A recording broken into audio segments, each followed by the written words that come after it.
Hey there, my name is Fernando Fuertes. I will be your English teacher for this lesson.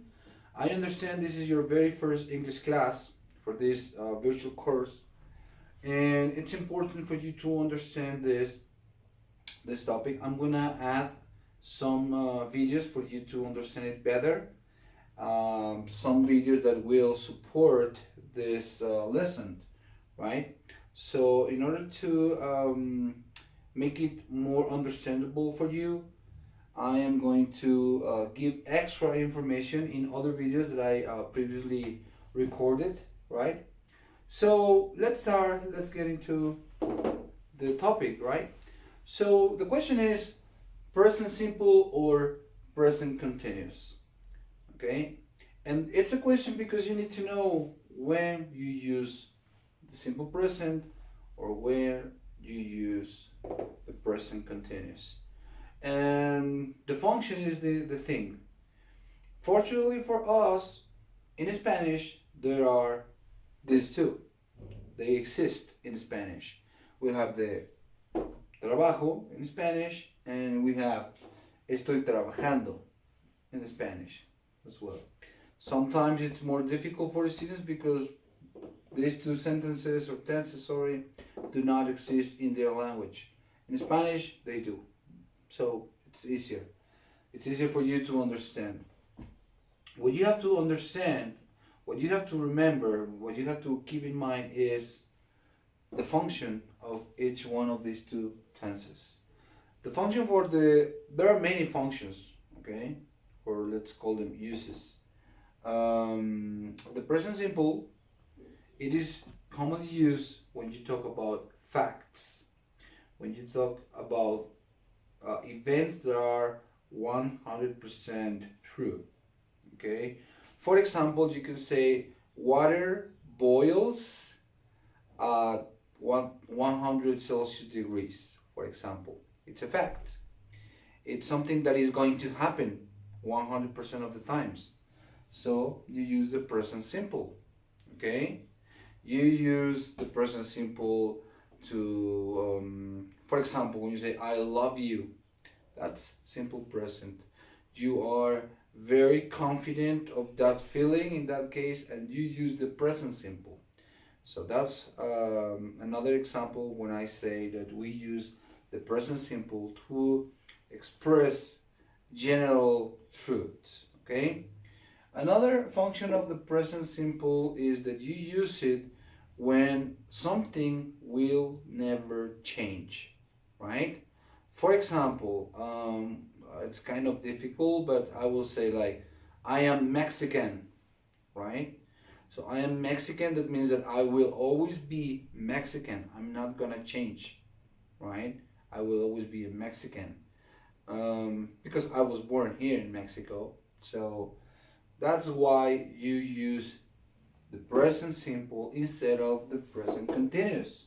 Okay, you cannot say I am being Mexican. That is present continuous, and that doesn't make sense. Okay, so we use also the present simple to express future sometimes, and that would be a little weird for you. Like how you use the present simple to express future is really simple. I can say, for example, the train or the bus leaves at 6 p.m. Okay, so it is present. The train or the bus is, in this case, ready to go. Okay, at 6.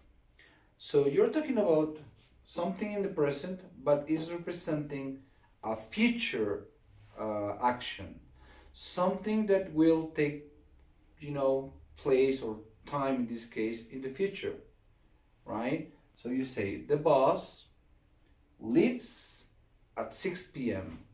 It is simple present, but is expressing future.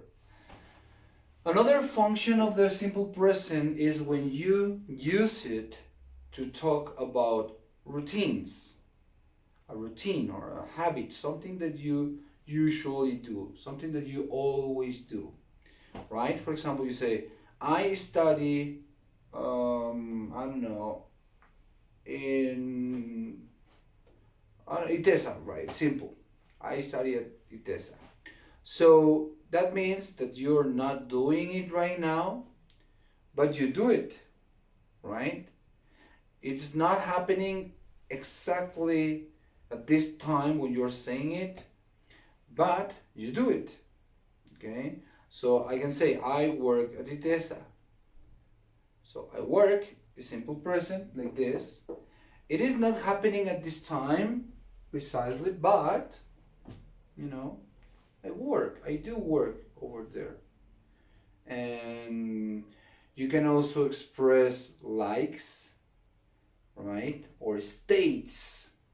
Likes, dislikes, or states. For example, when you say, I am happy, that's a state. She is dizzy, right? My cousin is drunk. Those sentences, those examples are telling you the state of a person, okay? I'm happy. I am happy is simple present, okay? So remember, it can also express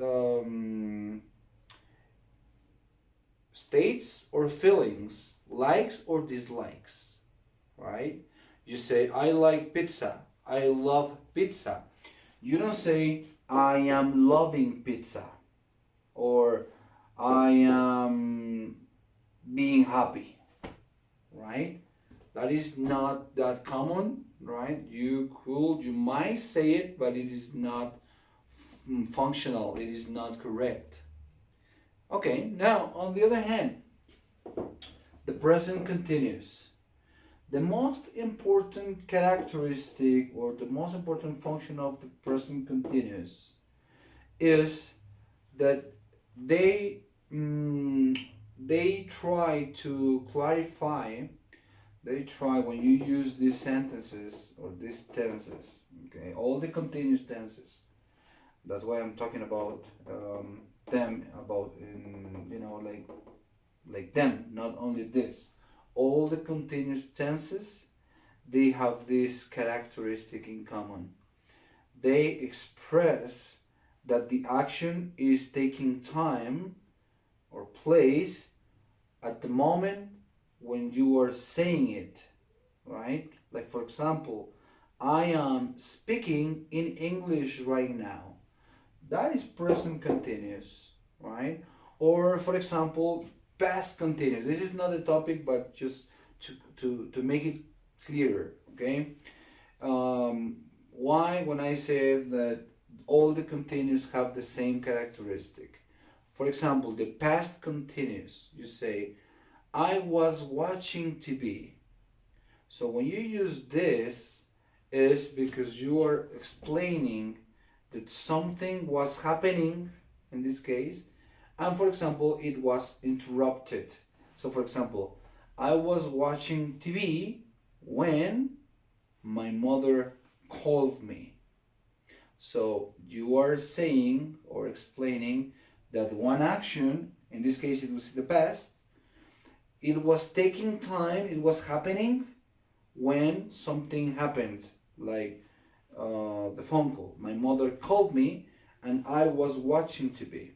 So that's one of the characteristics of all the continuous tenses, not only the present continuous. All the continuous tenses have that characteristic in common. Another characteristic in common is that all the continuous tenses, they look longer, okay? So for example, when I say I work, it's present, maybe it's not happening at this time, at this moment, and you say I work, right? And when you say I am working, the idea is that it's happening now at this time when you are saying it, but also it's in certain way it's longer. The action is longer. That's another characteristic of all the continuous tenses. Another characteristic of all the continuous tenses is that you will always use a version of the verb to be. This is the verb to be, right? I mean, is, are, if it is the present, was or were, if it is the past, will be, if it is future, will be, and so on. Remember, I'm gonna add two or maybe just one extra videos for you to watch previously this lesson if you have necessity, you know, the specific necessity to know or get to know this verb, okay, the verb to be. So that's actually the difference. Another use or function of the present continuous when you use it, we use the present continuous when you feel angry. When something bothers you, an action that bothers you, for example, you can say, I don't know, it happens with your brothers or your sisters.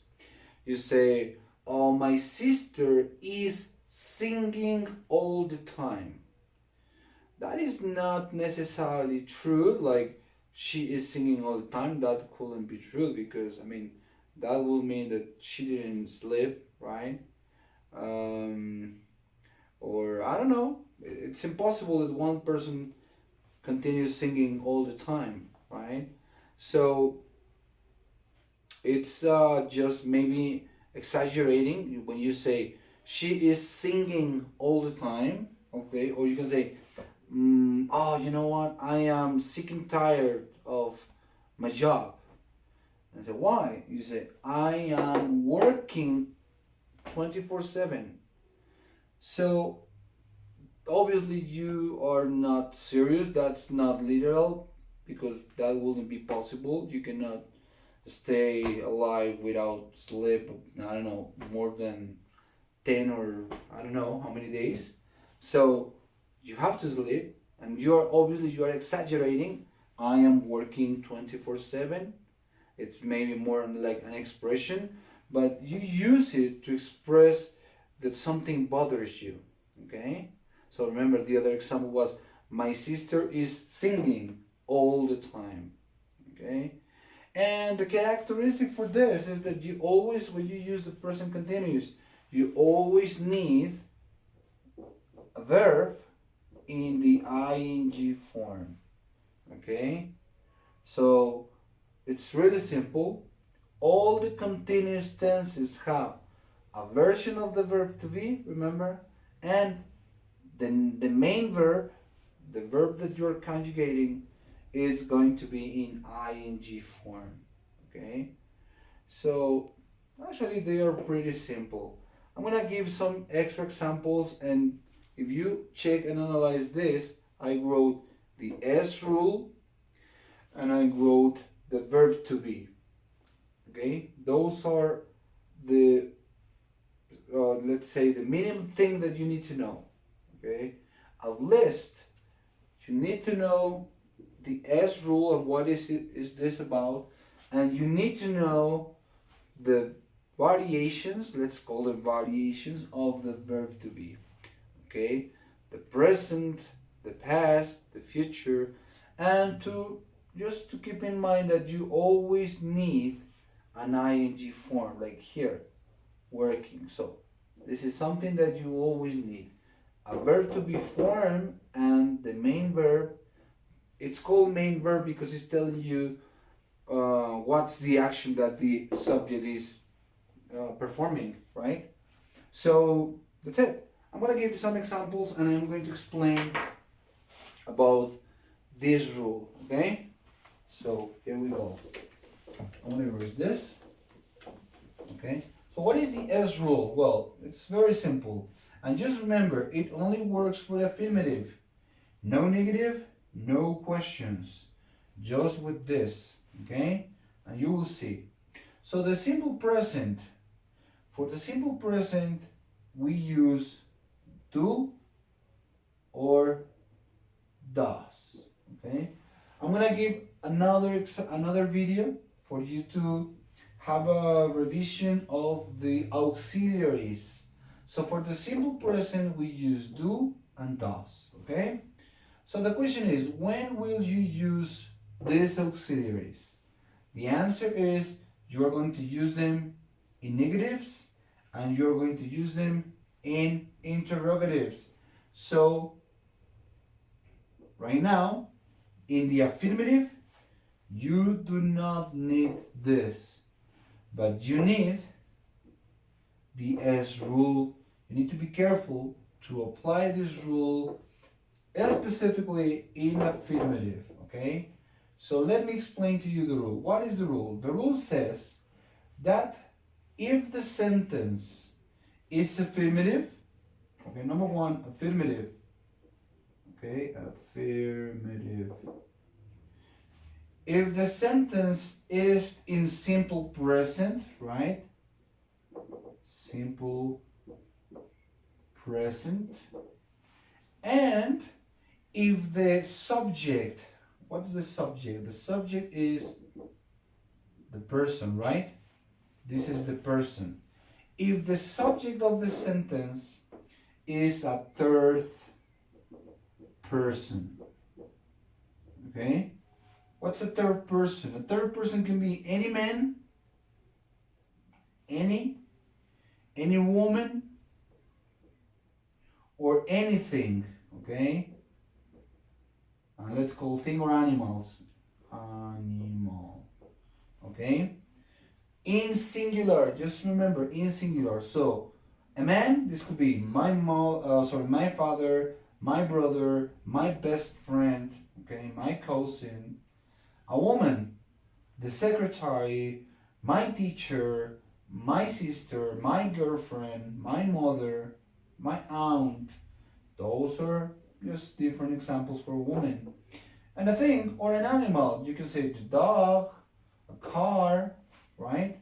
So this is the thing. The rule says that you have to pay attention if the sentence is affirmative, if it is simple present, only this rule applies only for simple present.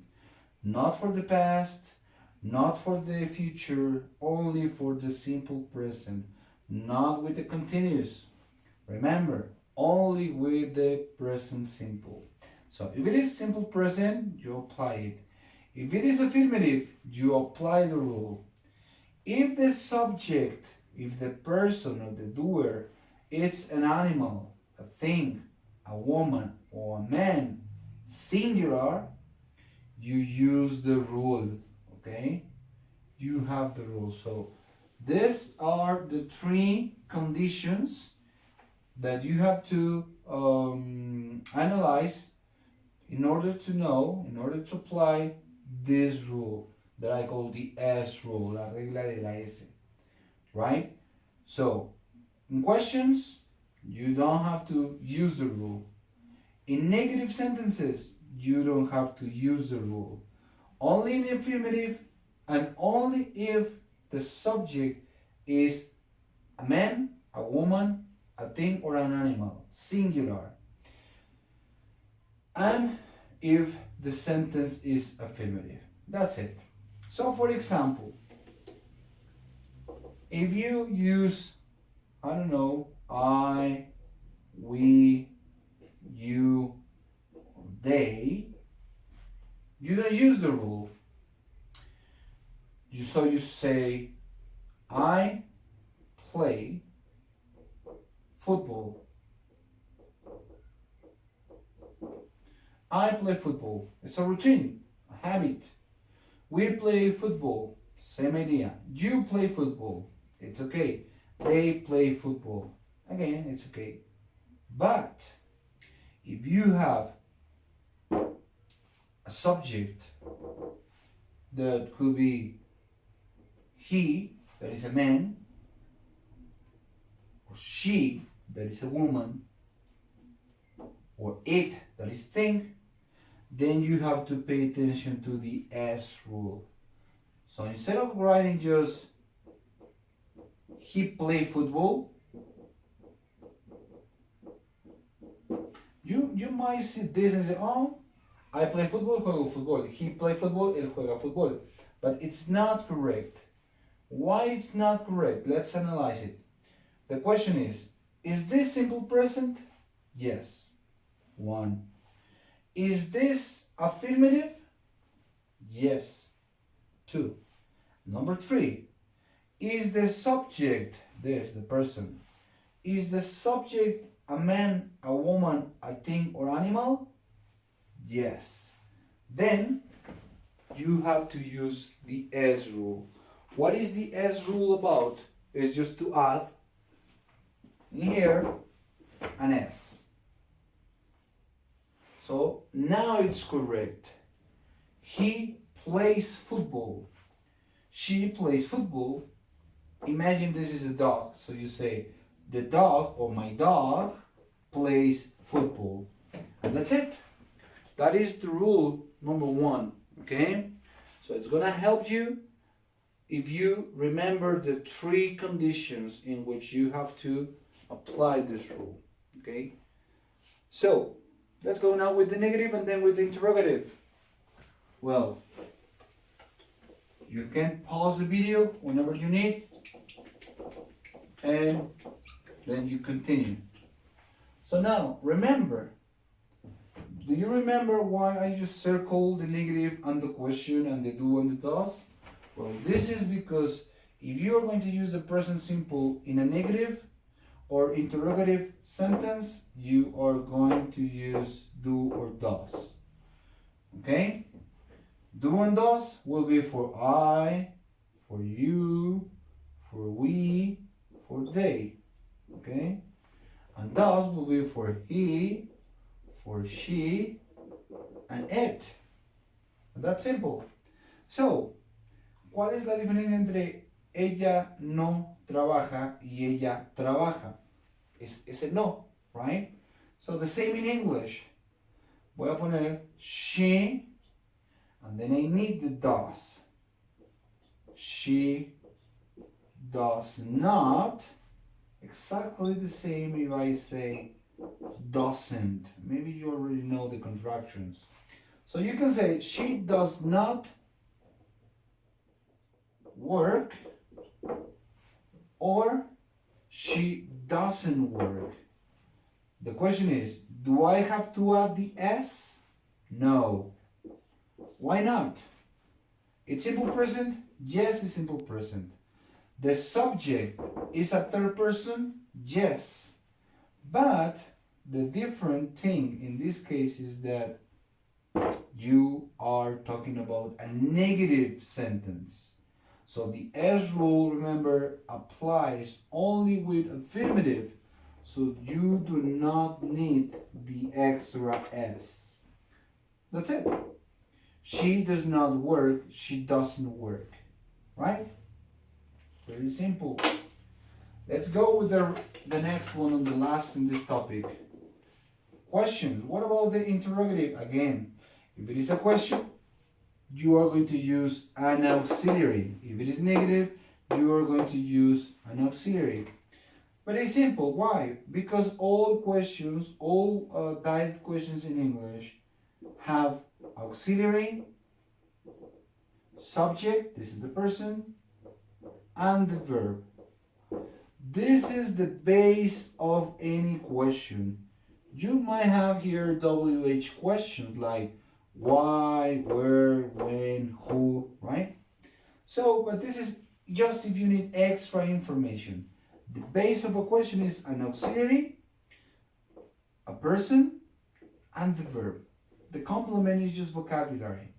So, for example, I need to think about my question. Is the question related to, for example, you? If my question is for you, I will use do, right? If a question is for a woman or a man or a thing or an animal, I use does, right? So you say, do you, let's imagine, do you work? And that's it. Do you work? I use do because my question was for you. Then in here, if I want to know if she works, in this case I will say, does she, does she work? Do I write the S? No, only affirmative. And that's it. This is a correct form to ask questions in the simple present. Auxiliary, subject, and verb. You can add more information, and you can add, if you need, because it's a question, if you need a specific information, you add the WH. For example, where do you work? Or where does she work? ¿Dónde trabaja? When do you work? ¿Cuándo trabajas? When does she work? ¿Cuándo trabaja ella? You can say why. If you want to know about the reason, you say why. Why do you work? ¿Por qué trabajas? Why does she work? ¿Por qué trabaja ella? Right? So just really simple. Just remember about the use and function of auxiliaries. You will have an extra video for you to master this topic. Okay? So that's pretty much it with the present simple. I will just finish this lesson just with a revision of the present continuous. So just give me a sec. And again, we are going to cover affirmative, negative, and interrogative. Okay? So well, the present continuous, and this is really, really simple. You always need a person plus the verb to be plus any verb in ing form. The rest is complement. This is just vocabulary. Okay? So let's just analyze it. What is the verb to be? Well, the to be is this one. To be. This is just, again, verb to be. The verb to be, in this case, it is infinitive verb. It has different forms. In the present, just the present has am, is, and are. In the past, you have was or were. For the future, will be. For hypothetical situations, will be, and all the perfect tenses. Espero que para estas alturas ya hayan visto el primer video, les reitero, y si no, regrésate porque te va a servir bastante. Los tiempos perfectos, que serían have or has, hath, will have, and would have. Todos estos utilizarán el verbo en pasado participio, que el verbo to be en pasado participio es been. Bueno, no te espantes, okay? I'm just giving you a general view of the the continuous tenses. Present continuous, simple, but I'm gonna teach you beyond, okay? I'm gonna teach you more than that. I will show you the present, the past, the future, and conditional. This is just extra, okay? This is just to have more information, but just pay attention right now here, the present continuous. Todos los tiempos verbales pueden sustituirse con esta estructura. En presente, uso el verbo en presente. En pasado, uso alguno de los verbos en pasado. En futuro, will be. Hipotéticamente hablando, will be. Y todos los tiempos del haber. Si no los ubicas ahora, regresa al video inicial al que les compartiré, obviamente, y tendrás la oportunidad de revisar estos tiempos que les llamo yo tiempos del haber.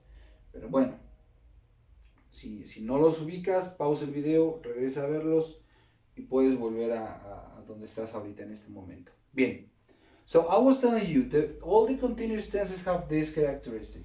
Let's suppose that the verb right now it's work, okay? Work.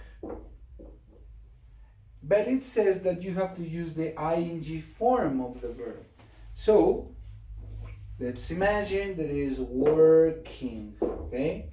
So the present, I You cannot say I is. That's incorrect.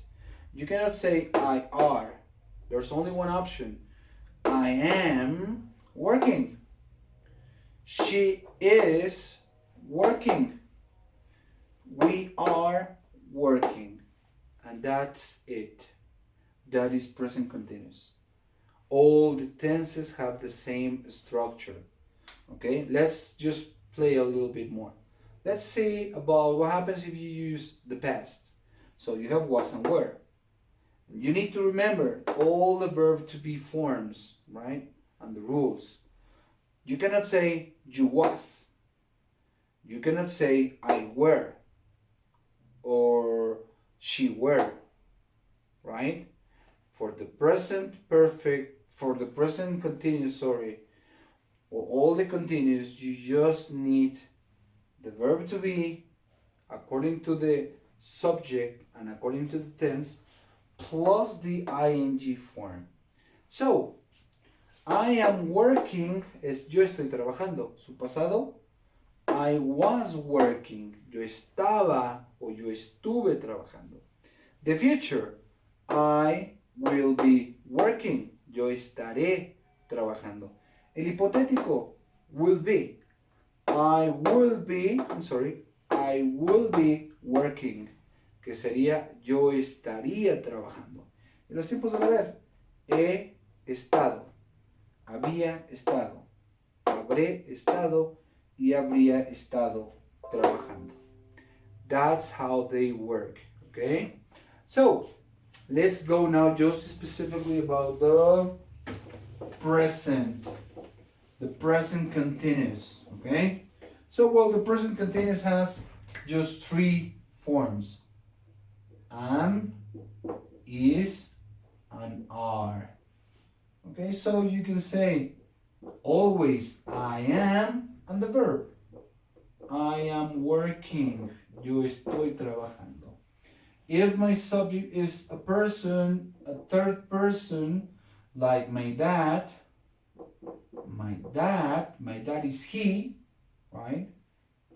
My dad is working. And this could be any verb, cualquier verbo con ing. Working, playing, studying, jumping, eating, reading, writing, right? Very simple. Are you, for example. You are working. And that's it. This is affirmative. Let's go with negatives. What happens with negatives? Analicemos la diferencia entre yo estoy trabajando y yo no estoy trabajando. Simplemente el no. Same thing in English. I am working. Estoy trabajando. No estoy trabajando. Tengo que agregarle un no. El problema es dónde va a ir. So you say, I am not working. My dad is not working. And you are not working. Y así convertí, solo agregando not, se convirtieron estas en negative sentences. If you are more advanced, if you feel more comfortable, you can use the contractions. Okay? You can say, I'm not. Or you can say, my dad isn't.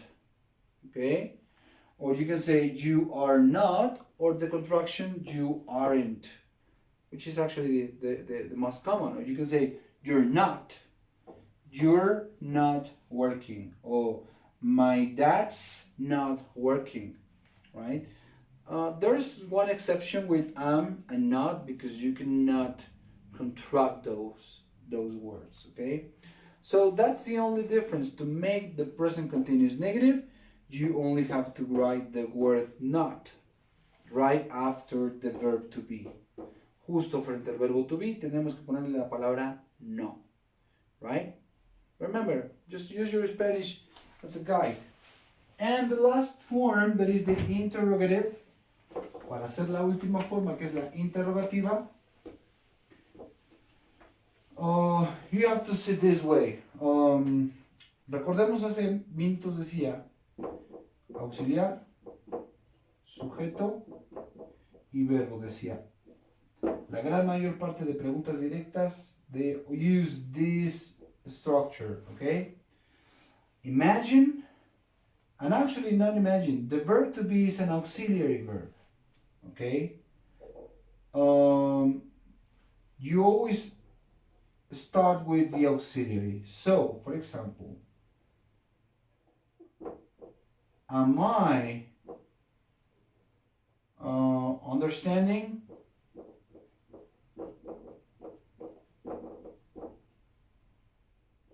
Question for you. Am I understanding? The verb to be in this structure is the auxiliary. Auxiliary subject verb. Auxiliary subject verb. But the verb, remember, in ing.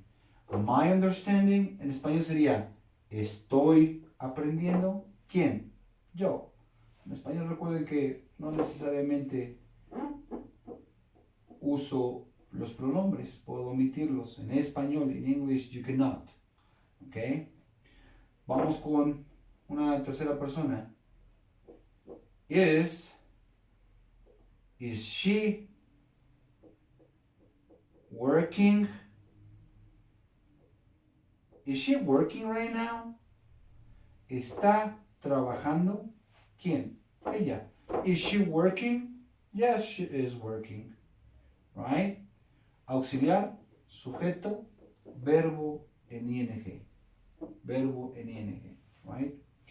Un plural. Are you working?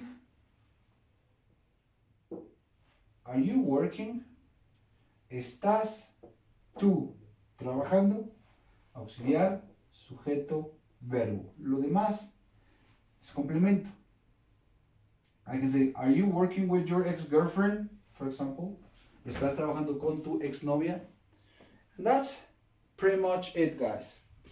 Those are the three forms, the affirmative, the negative, and interrogative of the present simple, and the three affirmative, negative, and interrogative of the present continuous.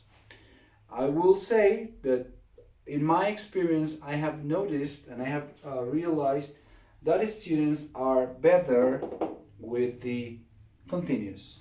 Why? Because you have to only use the verb to be that corresponds to the pronoun or the person, the subject, and all the verbs will have ing. Sleeping, cooking, dancing, reading, writing, listening, right? Teaching, watching, observing, understanding, learning, all the verbs in ing. And in the present simple, I can say that even intermediate or advanced students, sometimes, once in a while, they make a mistake, okay? They forgot the rules and they omit the S, or they use the S when they don't have to, okay? So that's pretty much it, guys. I hope you understand everything. I hope you learn, and see you next time. Bye bye. Take care.